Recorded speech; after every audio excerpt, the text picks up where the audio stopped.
احيانا كده الواحد يبقى قاعد بيحس نفسه في موقف متخلف، جاي من كوكب تاني. زي مثلا اول امبارح قاعد بتكلم على واتساب مع واحده صاحبتي، فلقيتها فجاه بتقول لي حسين انا عايزه ارناف، بلاش ارناف انا عايزه ارنولد. فانا طبيعي يعني كان برستيج ومنظر وبتاع، قلت لها بس يا حبيبتي بكره يبقى عندك احلى اتنين في علبه كده، بصي والله مش هاخر عليكي. فلقيت ضحك ضحك ضحك ضحك، بس انا ما اعرفش اضحك عليه يعني، شو انت في مصر. فاتاري ارناف وارنولد دول اشخاص بني ادمين يعني زينا كده بالظبط، هم مش زينا بالظبط، هم بني ادمين حاجه كده جايين من كوكب تاني. هم هنود.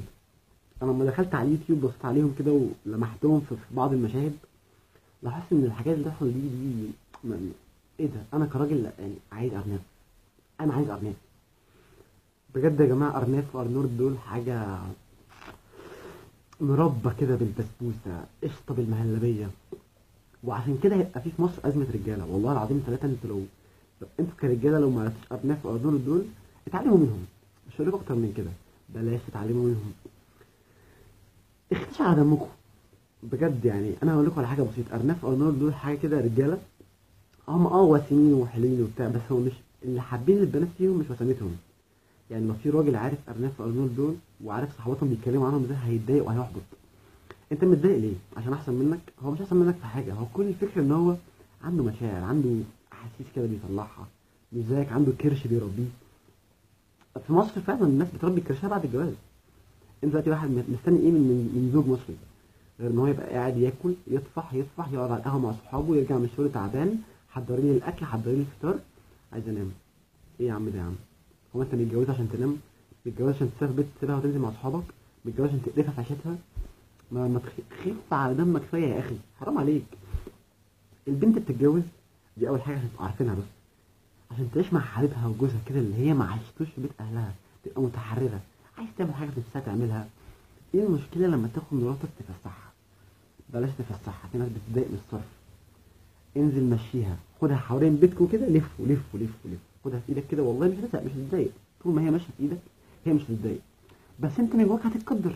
يعني ايه انزل امشي مراتي حبكت؟ ما انا مع الفريق اولى. في رجاله القهوه بتقرصها، يعني بتشدها كده. انت ايه اللي عاجبك في القهوه؟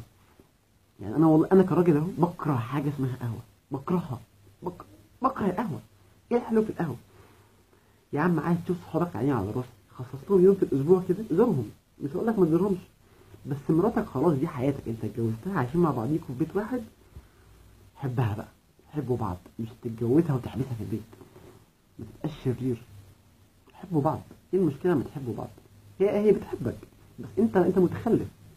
يعني مثلا انت بعد الجواز بتدلدل ليه؟ ليه بتبقى قاعد زي المراهرتين كده ومدلدل؟ هي بتدلدل وبتكرش عشان بتخلف لك ابنك ولا بنتك، لكن انت ليه بتكرش؟ اقول لك ليه بتكرش؟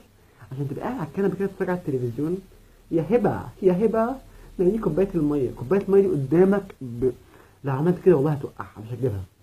مكسل تعمل كده، مكسل تقوم تساعدها بغسيل مواعين، بلاش تغسل معاها يا عم، مش قصدك ما تغسلش معاها، بس ساعدها، اقف معاها، قول لها كلمتين حلوين، يوم اجازتك صحيها انت اعمل لها الفطار، دلعها كده. مراتك تستاهل دلع والله.